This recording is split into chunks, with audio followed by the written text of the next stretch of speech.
All right. Welcome to the world of cinematics. We're having a few technical difficulties that kept us from getting us started on time, but hey, we're here. That's what matters in the first place.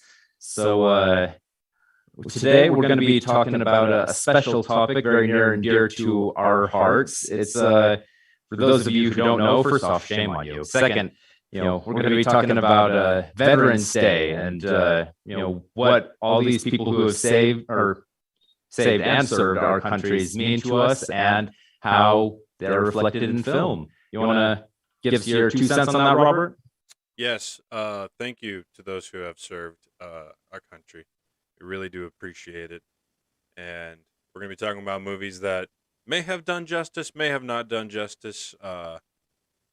Just movies that stand out to us as far as military. Matter of fact, I'm pretty sure with the exception of one, because we're doing 4 movies. Like with the exception of one, I feel like most of them do justice to the people who have served.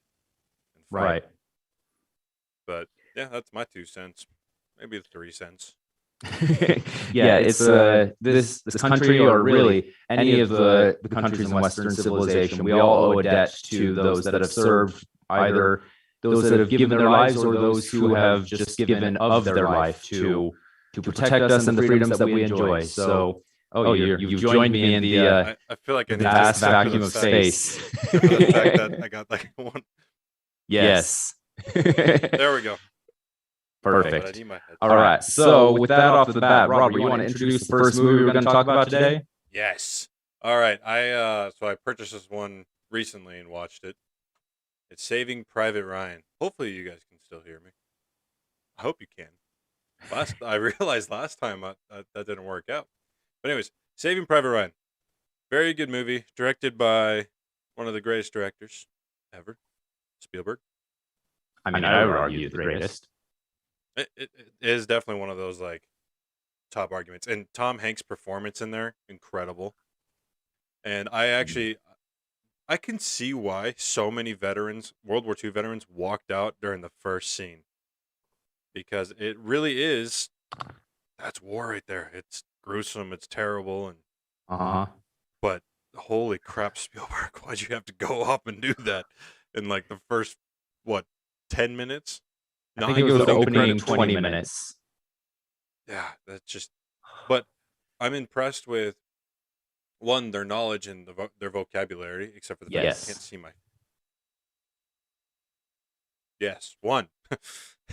With all their different their vocab, the way they handle themselves, that was really good. All the actors who were dying everywhere, impressive. Sad, but impressive. Yeah, they say there are no small actors, only small roles. I mean, gosh.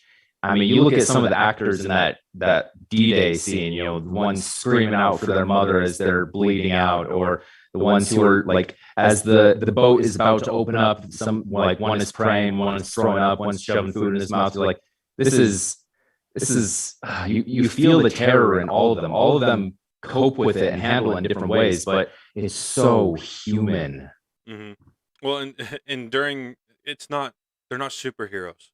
No, they're not immune to dying, which it shows. It brings reality into cinema, and the whole time throughout the whole movie, Tom Hanks he's got his right hand constantly shaking, and it just there's telltales, like these tiny little details that just show these guys are human. Yeah, they suffered. Yeah, they're going through a hard time. Yeah. And that generation is called the greatest generation, after all. And I mean, they show it in Saving Private Ryan. Yeah, I love the metaphor for the film as a whole. These how many soldiers were sent out to save him? For those of you who don't know, who may not have seen it, or I guess have forgotten somehow, the premise of the film is that after the horrific D-Day scene, a whole bunch of people, all in the course of one day, were killed, including 3 members of the same family, 3 brothers, and now there's only one brother left, one son left in the Ryan family. You got this this it's a heartbreaking scene when you see Mrs. Ryan being given the letters where these military officers have come to tell her that her sons have died, and all three of them come at once to say, three of your sons have died all in one day.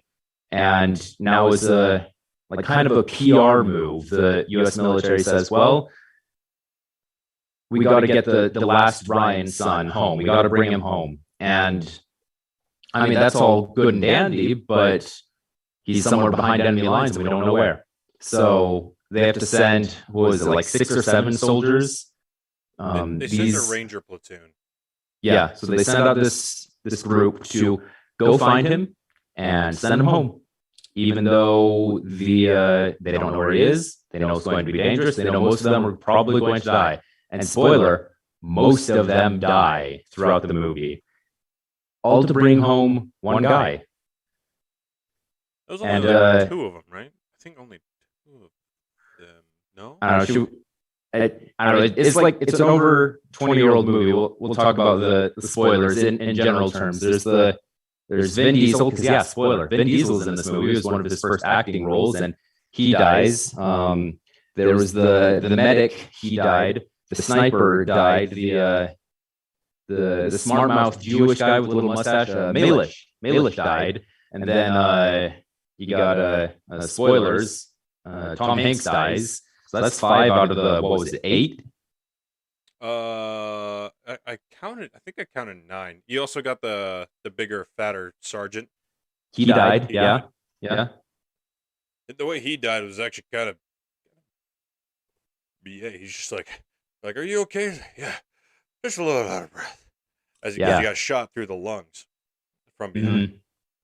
Yeah, I mean these. The movie does a great job of showing, like, all these people, depending on the person, they may not have been super happy about the prospect of just going and taking out one guy just because his brothers died. But I mean, they were all willing to do it. They did do it, knowing that they would probably die, and most of them did die, all to save one guy. And it's an incredible metaphor to show how they would do the same for us. And the film asks the question very, very blatantly, not subtle at all at the end, like, is it worth it for these soldiers, or is it worth it for us, for these soldiers to lay down their lives for us? And it doesn't say yes it is or no it isn't. It says that's up to you. It's up to you to make your life worth it. You have to live a life that is worth the sacrifices that have been made for it. You can't undo all the blood that has been spilled in the name of liberty. All you can do is live your best life in a way that honors the memory of the fallen. And I mean, the ways that some of them go out are pretty cool, and sometimes they're really scary, sometimes they're not flattering at all. But it does a good job of glamorizing not necessarily war, but it's a fitting tribute to all who have fallen. Well, and I remember, who was saying it? I think I was watching Jocko. For those of you who don't know, Jocko, he's a pretty famous former Navy SEAL. Jocko Willink. Podcast. Yeah, Jocko. What's his first? Willink. There you go. I know him as Jocko, but on YouTube, I think he was doing it for the Insider. He was watching different movies and talking about kind of the realism behind military stuff. And he mentioned there that the hardest part for a leader is to keep going after losing somebody, or like you go through, for example, D-Day, you're running on the beach, people are dropping like everywhere, and all this bad thing is happening. But as a leader, you're supposed to keep pushing forward. I'm pretty sure that was Jocko. That might have been Cameron from Pop Culture Field Manual. That's a podcast, or he's also on Gameology. But former Army Ranger, he actually, I'm pretty sure he talked about that, saying that you just got to keep pushing forward, even though all this stuff is happening. And Tom Hanks does a good job with that. And yeah, it's not necessarily the glory of war that this movie like shows upon. It shows how you got these individuals conquering these impossible outcomes. It's like, oh well, no, they just died. How do you not just sit there and mourn? It's Yeah. we got a job to do. We need to get up. I Mhm. mean, we find out that these guys are all ordinary dudes. I said it before; they're all human because um, Tom Hanks' character, Captain Miller. Yes, Miller. Yeah. So we find out that he's a school teacher, teaches English, and he's from Pennsylvania. Just got drafted into the war. Just a normal guy like anyone else. hmm And here he is going out to do something that so many people would be afraid to do, and yet Mhm. does it without hesitation. And I love what you said about the sacrifices of leadership that he has to go through. You look at that opening D-Day scene. I mean, yes, it's a very gripping action sequence that's harrowing and dramatic that acts as a great hook to really get you in the first few minutes. But it also acts as a kind of like it's the entire movie in one scene, because you have him looking around and saying, "Look, all of these people are dying. If we stay here, we're all dead. So I have to move forward, and I have to sometimes say, like, hey, you do this, you do that, knowing that they won't come back alive. But that if he sends them out to do that, everyone else will live, or at least most of everyone else." And how it messes with you. It's terrible. It takes a toll on you, even though you know it's the right decision. But at the end of the day, you have to do it regardless of the cost. And so you do it. He brings that up in, I think, the church, right? Yeah. He says like I lost, what was it, 68 or 69. He's like, you know how many men I lost? 69 guys. Mm-hmm. But I have to keep telling myself every time that we may have just saved a couple hundred lives. Or thousands, yeah. Thousands. I can't remember the exact quote, but it's something to that effect. It's like, I've lost these guys, but in return, I may have just saved many. Mm-hmm. So yeah, the responsibilities of leadership that's a pretty heavy burden right there.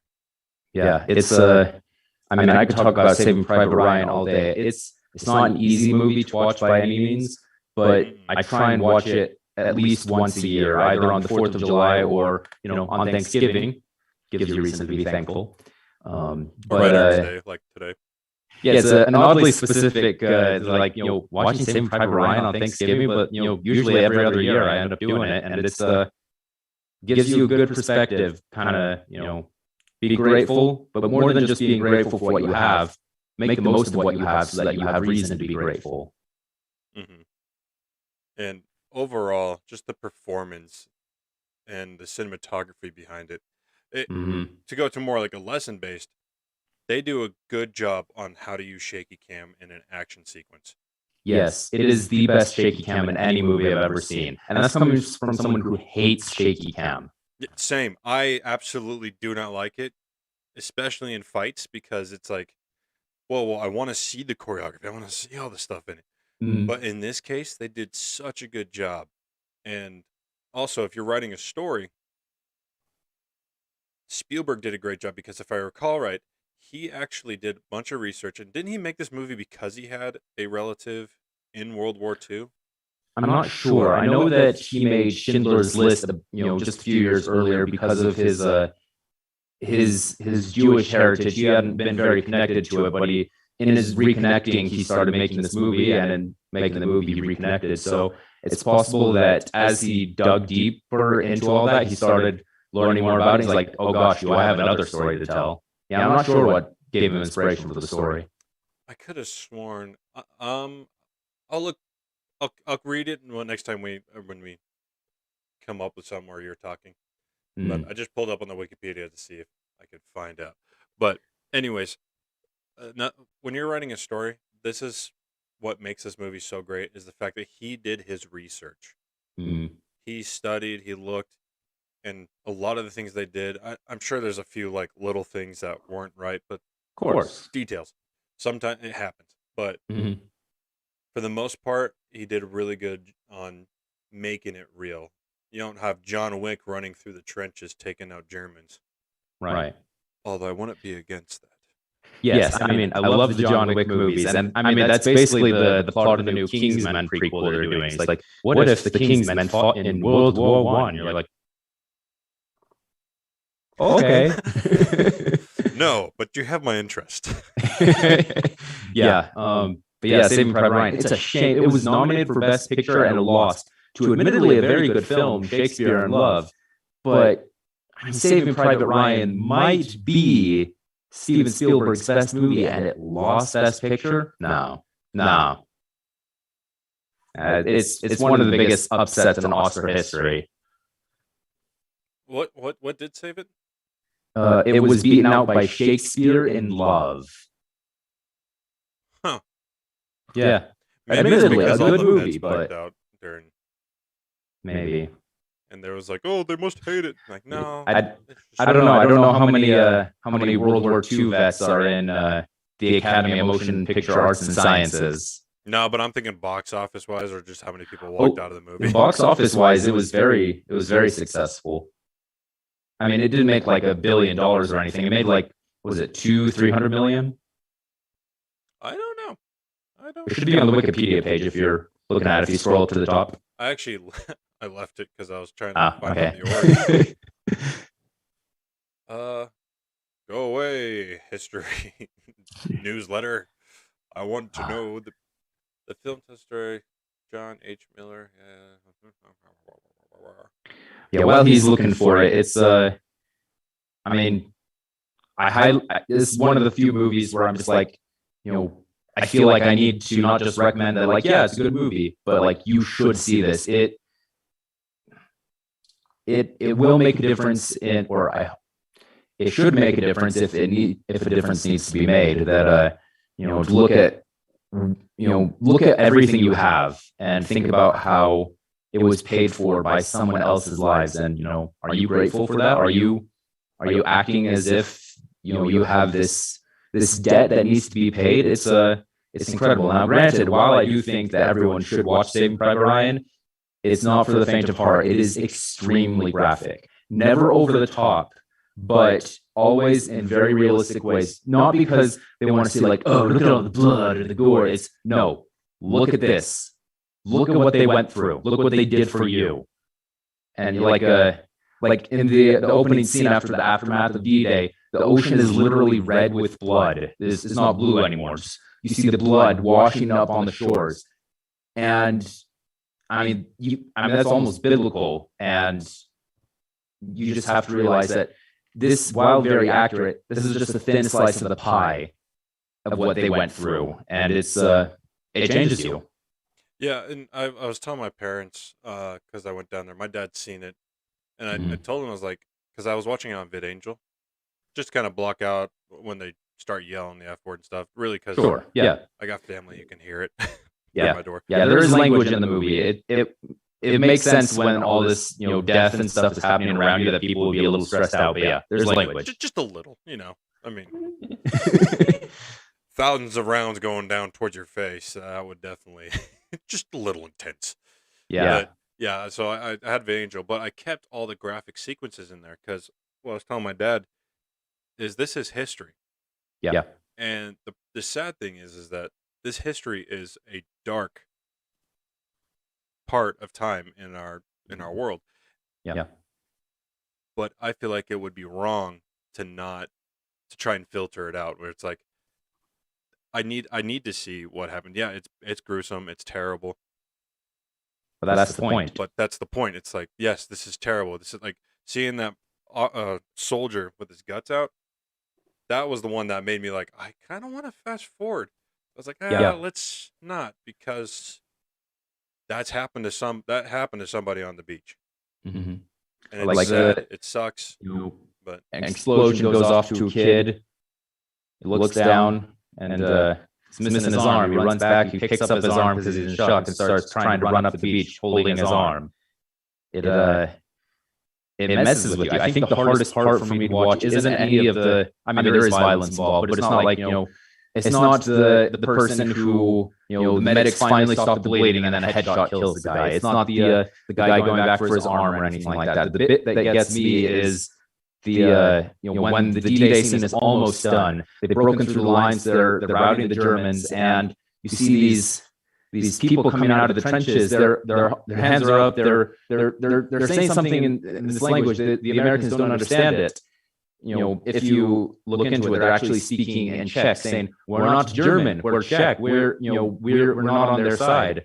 But the Americans are like, we don't care. Look at all our friends that were just killed. Hey, look, I don't care that you're surrendering. Bam, bam, bam, bam, killed them all.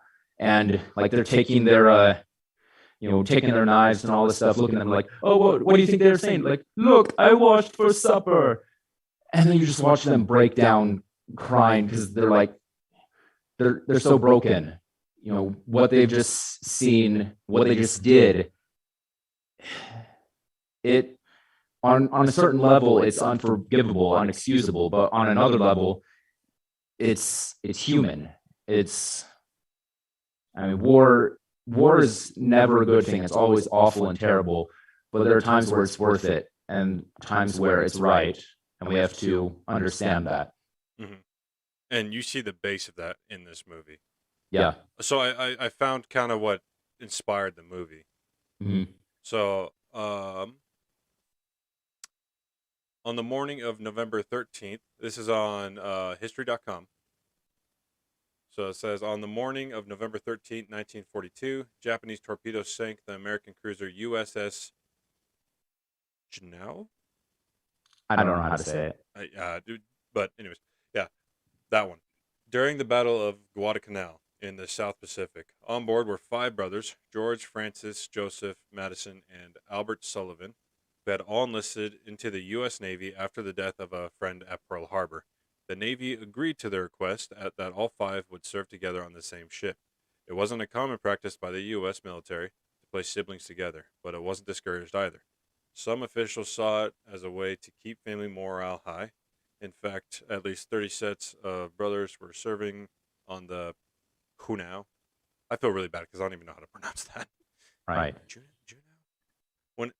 Let us know how it's pronounced because I don't know when it sank. So 30 sets of brothers. Is it Juneau? Yes. Juneau, like Alaska. Oh. Obviously, English is not Alaska. Okay. Juneau. Wait, hold on. Say that again. Juneau. Yeah. Man, I think Juneau. I think Juno. That's the Roman spelling of it. Juneau.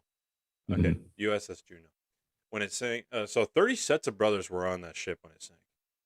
Yeah. So, in a response to the deaths of the Sullivan brothers, and several other sets of brothers who had perished up to this point in the war, the U.S. War Department realized it had to act. The result, its 1942 sole survivor policy, later known as Directive 131515, Special Separation Policies for Survivorship, sometimes referred to as the only son or sole surviving son policy. The directive was designed to protect lone remaining family members from military duty. It was this directive that prompted the rescue of Sergeant Frederick Fritz Niland in 1944, one of 4 brothers who served in the U.S. military during World War II. Okay, so it's his story, Frederick Niland. With a few details changed. Yeah, it was his story that inspired Saving Private Ryan. So it's not a direct, story of Saving Private Ryan. It was just very similar. Yeah. Things. Like 4 brothers, last one, sole survivor, kind of thing. Yeah. Well, now we know the inspiration. Now we do. All right, we spent like 20, 30 minutes talking about Saving Private Ryan. I feel like I could talk about it all day, and I probably could, but we do have some other movies we want to talk about. What do we have next up on the docket, Robert? Next up is Top Gun. I really want to start screaming Highway to the Danger Zone, but I'll be kind to all of you. I'll spare you my singing talents and also the fact that I'd be screaming it out. Talk about Whiplash going from the talk about Whiplash going from the seriousness of Saving Private Ryan, like war is hell, but it's worth it. Is your life worth it? What are you doing to honor that sacrifice? To military is rad. It's man, Top Gun is one of the biggest pieces of fluff. It's a big old popcorn film, and I love it for it. Is it the greatest movie in the world? No, it's not. But man, it's spectacular. It was pretty much a just a Navy and Air Force recruitment advertisement that happened to be full feature length film length. But yeah, I mean, if its job was to make the military look cool as heck, certainly did a good job. I mean, you got like Val Kilmer and Tom Cruise, all these cool people. We're gonna be shirtless playing volleyball on the beach, and we got hot girlfriends and all this stuff. And then we're gonna fly in the air and be all cool, like Han Solo and James Bond and anyone else rolled into one. We're men, we're masculine, cool, and hot dang was it cool. But it does, it does have its serious moments. Spoilers for an almost 40-year-old movie at this point. But the main characters, you got Maverick, who's played by Tom Cruise, and his wingman Goose. They're doing a drill of sorts, and something goes wrong with the plane. They're going down. So Maverick ejects, and Goose ejects. But when Goose ejects, hits his head on the canopy of the plane as he's flying out like a million miles an hour. Kills him instantly. And he leaves behind a widow and a child. And I mean, even though they weren't currently at war with anyone, it does show, the military life, while it does look glamorous in times, and is it cool? Yeah, it's pretty cool. There's still risk. There's always going to be danger involved. And it's, I mean, even if someone signs up to the military, they don't invade Vietnam or they don't save the world from the Nazis, even someone just signs up to do the right thing, they still are making a sacrifice. Mm-hmm. Now I got that song. I mean, there are so many great songs in that movie. Iron Eagle. Yeah. Those two movies had some pretty revolutionary music for the music industry. And it's weird looking. Foot. Oh no! Oh, cramped. Oh yeah, my foot just cramped up. Oh gosh, that didn't feel good. I should probably get a drink from my product placement water bottle. Oh yes, look at our beautiful water bottle. You wouldn't know by looking at it, but look at this. This water bottle. It'll make water 10 times more refreshing and rejuvenating. It's everything that you need in your life. So please buy our stuff. It's so good. My mom stuck it in the refrigerator without me knowing it, and guess what? The water was the same exact temperature it was when I was sitting in room temperature. Because I had room temperature water before I put it in there. That was tap. Yes. But yeah, Top Gun. It's, say what you will about it, it's freaking cool. I mean, planes are cool. I wouldn't want to be a pilot, but planes are cool. I don't know. I'd love to be a pilot. It's weird. I'm Tom Cruise. I think he was 23 when they filmed that movie. And now there's a sequel coming out, and he's almost 60. Has an age today. It's not fair. Are we sure he has an age? I mean, there's something about Mission Impossible that's keeping him young. I think he keeps freezing himself in some sort of cryogenic stasis, and then they wake him up anytime they need to film a new movie. They're just like, all right, pull him out. We're doing another Top Gun. He gets out. Hey guys, wait, you mean we're doing another Top Gun movie? I can't believe he's going to space. Just the thought of Tom Cruise going to space, I can just see him being like, all right, we're actually going to space, right? And we're really going to film, right? Can I go in a spacesuit and jump from the ISS to another space station that's on the other side of the world? So you'll film me in orbit, and we won't have any safety lines. But wouldn't that be kind of a slow... No. It won't be slow because we're going to take the frame rate back, and then boom, it's going to be fast. Yes, perfect. He's a madman, but his dedication certainly shows through in his movies. And so go watch Top Gun. It's a big 80s fluff ball of cheese and cool and awesomeness. And cockpits. And it's I don't remember the statistics off the top of my head, but it was like the next year after Top Gun came out, enrollment in the Navy and Air Force went up like 4 or 5 times or something crazy like that. And the moment they get the basic, they're like, "This isn't at all what they were telling me at Top Gun." Nope. No one's playing shirtless volleyball on the beach. Except for the Air Force. Yeah. Air Force has it right. All they do is play volleyball on the beach. Yeah. Although technically, Top Gun, Maverick and Goose and all of them, they're pilots in the Navy, not the Air Force. So, I guess people are just like, yeah, it's an airplane. It's close enough. It's planes, Air Force, Navy. They both are sitting down on their job. Yeah. I mean, yeah, there's a... Talking about pilots specifically, they sit down. Yeah, You sit down. A pilot standing in a ship?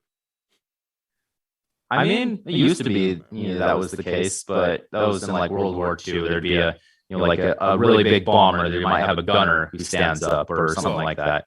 And that was the Army Air Corps at that time. Yeah. That was before the Air Force was its own branch. Right. All right. So knowledge for you. Yeah, that's Top Gun. It's certainly a glow up of what it's like to be in the military, but I mean, we can't ignore the effect that it had on people wanting to join the military. So we got to give it a shout out. All right. What do we got next, Robert? So next is Dunkirk. Ooh, I know the Meads who are on this podcast with us sometimes. They're not as big a fan as Dunkirk as say I am. I don't know, Robert. Have you seen Dunkirk? No, but I think I remember the history behind it. Mm-hmm. What is British forces, right? That Yep. they were in. It was in Dunkirk, right? It was in France. Yep, on the beaches of Dunkirk in France. And there was an issue with miscommunication and friendly fire. Germans were on all sides except the ocean, slowly coming in, and all these British soldiers are trapped there with no boats, none of their own to get home. They're all screwed. This is a real story. This actually happened. This is before the Americans had gotten into the war, and Britain decided, hey, we're going to do it. We're going to take back France for our good old buddies over there. And they weren't prepared for the Nazi war machine, and they were screwed. It was terrible. Like, they put up a great fight, but they were up against uneven odds. And so now they're stuck on the beaches, and they're all going to die. Well, the British people, it's just, what is it, like 40 miles across the English Channel, something like that. The British people said, no, we're not going to take this. So people, just ordinary people, they get in their boats, like maybe it's a little dinghy they got to go sailing on Sundays, or a fisherman, or someone who, a merchant of some sort. They just got in their boats, went across, and picked up all of them. It's one of the most inspiring, incredible stories ever. And the movie, it's directed by Christopher Nolan. It's an interesting thing. A lot of the time you'll talk about a Christopher Nolan movie, and it's like very intense conversations. Like, have you heard about this thing? It's very important. I can tell you about how important and epic this is. It's important. It's important. It's important. It's very it's very dialogue heavy, and very much like, you have to understand the brilliance and importance of this. Which, I love Christopher Nolan, but it is very much a trademark of his. And then Dunkirk, it's almost a silent film. There's almost no dialogue whatsoever. It is just people will communicate by...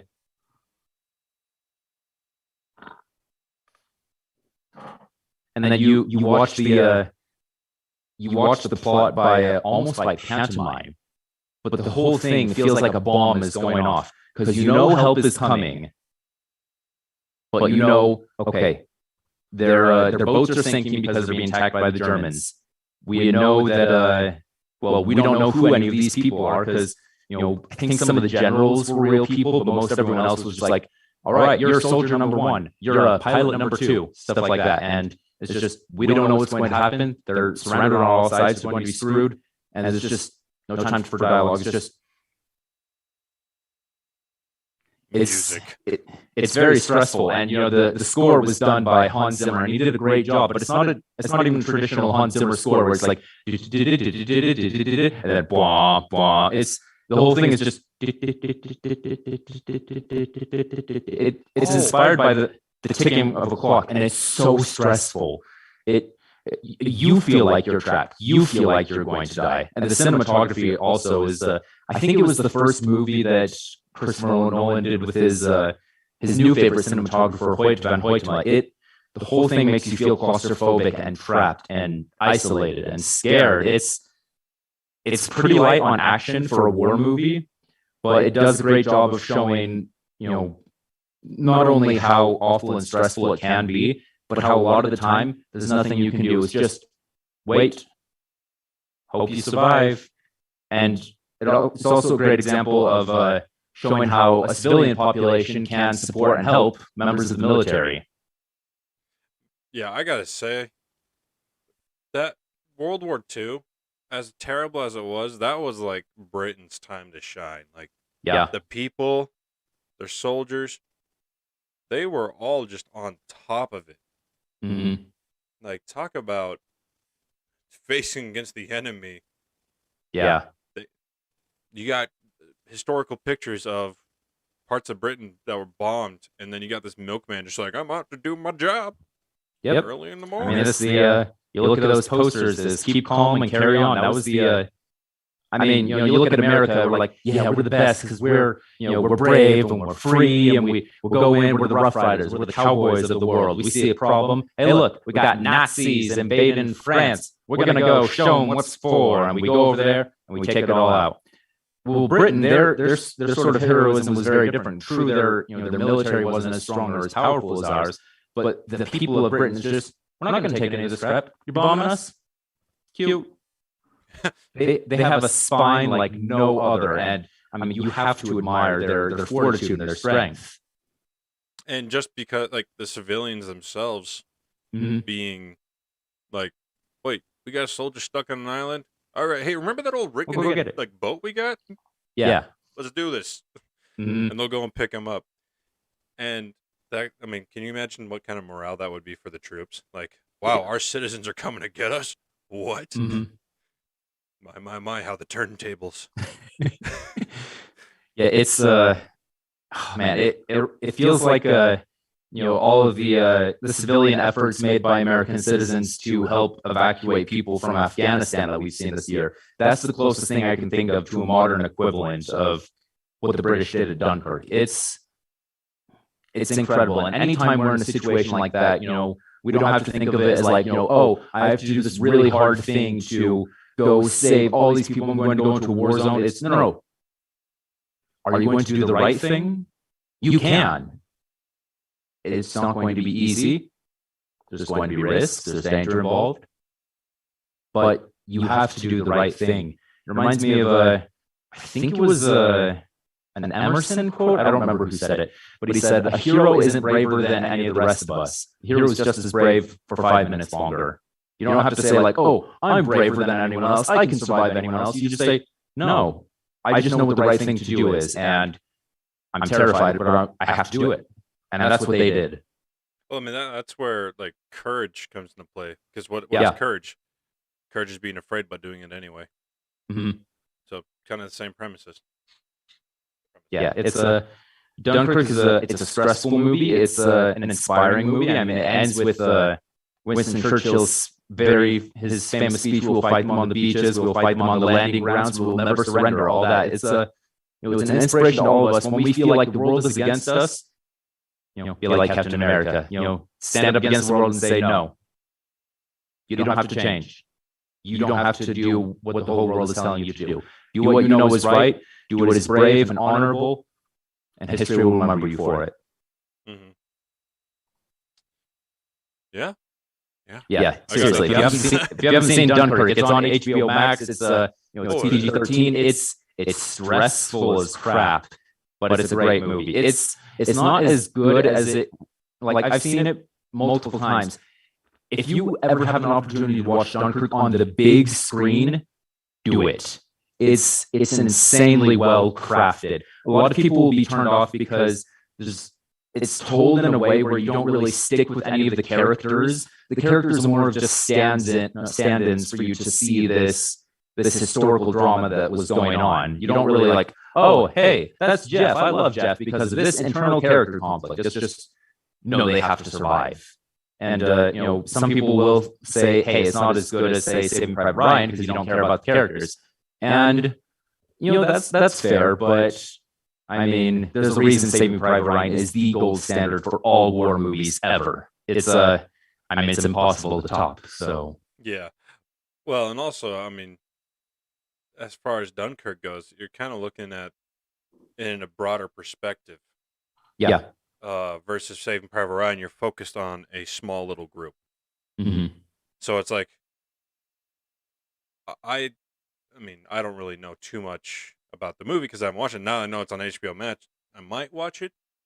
Speaking of big screen VR, please give us some of those movies. Yes. You give us the affordable way to watch stuff without having to leave our homes because I'm too lazy to leave my home.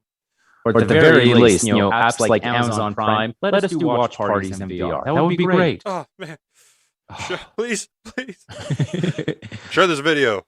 Yes, please. All right. You want to introduce our final film? Yes. Okay, fun fact. This is actually my first rated R movie I watched, and I watched it in Really? high school. I watched it in high school when we were talking about the Revolutionary War. That's right. You guessed it. The Patriot with Mel Gibson. And it's probably the most American non-American there is. I know, right? Like, holy crap. I gotta, the ending, which, by the way, Jed, I think I told you this. We don't have to worry about spoilers. I give a warning beforehand. If you listener, go for it. If you listener are worried about spoilers, we gave you a warning at the very beginning. We warned you. This is a consequence. So, at the end, where he's running, he's leading the charge with the American flag. I find that scene so funny, but yet so American. Mm-hmm. He's coming at you with an American flag, and he starts sword fighting a Brit with the American flag. Meanwhile, I got all these guys running around with bayonets and swords. It's like, I don't know. I mean, this guy usually carries a tomahawk. Why isn't he just like, all right, well, we're just gonna, yoink? Or someone on the side be like, Geneva Convention isn't built yet. Yes, I'm gonna go ahead. Gone. But that's okay because it made it for a funny finisher. But besides that one little bit, great movie. I love it. I've seen it a few times. But before I start going more into it, Jed, you got any thoughts? Hey, well, this is I feel this is a unique position. This is one of the few times where we're talking about a movie that Robert has seen that I have not seen. I've seen some scenes from it. I know a few things about it, but I mean, yeah, I feel so small and inadequate right now. I feel un-American. How's it feel, Jed, being left behind? Yeah. Okay, that surprised me. I thought you've seen this movie. No, I haven't. I still need to. Okay. Well, I mean, it's a good one. I'll watch Dunkirk. You watch Patriot. Deal. All right. Yeah, I gotta say. So, how much do you know about the movie then, Jed? I know it's about Mel Gibson and his son, played by Heath Ledger, and it's the Revolutionary War. They're fighting up against Jason Isaacs, and it ends with him shoving the American flag right up his keister. And from then on, he became a wizard. Yes, he become Lucius Malfoy. You're not wrong. You're not wrong at all. But what happened is Mel Gibson's character, he fought in the French and Indian War. Okay. On the side of the Brits. He became well known as a great commander. I think commanding officer. He was a commanding officer. Okay. And then he got his farm. He has his family and stuff. I think, his wife passed away. So he's got, counting how many children he had. 3 sons. I believe it's 3 sons and a daughter. Okay. The daughter, ever since the mom passed away, never really, she kind of shut down. And then what happens is they're not getting involved in the the Revolutionary War. They're trying. Yeah. He's trying to stay out of it because he knows what war's like. After serving the French and Indian, he's like, I don't want to be a part of it. I don't want to drag my Yeah. family in it. But these soldiers from the the Patriots, they come up. They're the revolutionists. They get there. I guess colonists during that time. They were called. Yeah. The colonists. Yeah. I was trying to think of a phrase. My brain was like, the Union? No. Like I'm running my brain through possible, like, are they Hessians? Are they Redcoats? Are they colonists? Yeah. Well, my brain kept mixing up with the Civil War, and I wanted to call them the Northerners or the Unionists. Like, oh wait, no, wrong era. Right. Almost the same weaponry, but wrong era. Yeah. So, the colonists, they were injured and stuff. They came to this house, and the father came out, and he had all the servants and the slaves, because that's the same era of slaves. Had them try and help these colonists who were injured, and also help British who are injured. So it's basically like a little place for recovery, trying to heal up people. And they're not fighting each other, so the Brits and the Patriots aren't just going to pew, shooting each other while on the property. Yeah. They're all injured, so they can't really do much. Mm. But then a officer from the British comes up, and he starts having all the colonists executed. And then, as one of his younger sons, I can't remember, what was it? He was running off, trying to stop an officer from shooting. Forget the details. Watch it. With the exception of the fact that Lucius Malfoy Vada cadavered the kid in the back. Oh man. And Mel Gibson said, "Not today, son." And so he basically started hunting down Brits with 2 tomahawks, gave 2 of his boys muskets, and said, "All right, we're gonna go hunting. It's hunting season." All right. Hunts down the redcoats, takes him out, and brutally murders one of the guys who let his son die. And when I say brutally, I mean like, all right, he's dead, and he has like a tomahawk just wailing on it. It's like, calm down. Don't get between Mel Gibson and his freedom. Or his son. That was your mistake. But yeah, and so he ends up going. His son ends up going in and joining the colonists during the Revolution. The French have kind of joined in now. Yeah. And he starts getting this ragaband group of colonists doing guerrilla warfare. And they're kind of a merciless bunch. If they find British soldiers, they take them out. They're like, nope, you're in our mercy. But over time, kind of like in Saving Private Ryan, these characters start dying off. And then eventually, Mel Gibson ends up joining the colonists and joining with the French, and they have this major battle. And that's when you get the whole scene. And the daughter eventually ends up speaking, and it's a good movie. It's a good movie. Not as good as Saving Private Ryan, like we said. I mean, there's a reason why it's like top of the line for.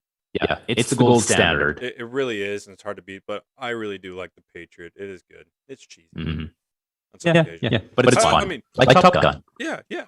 Well, when you see a cannonball take off a guy's leg in The Patriot, and you're like, huh.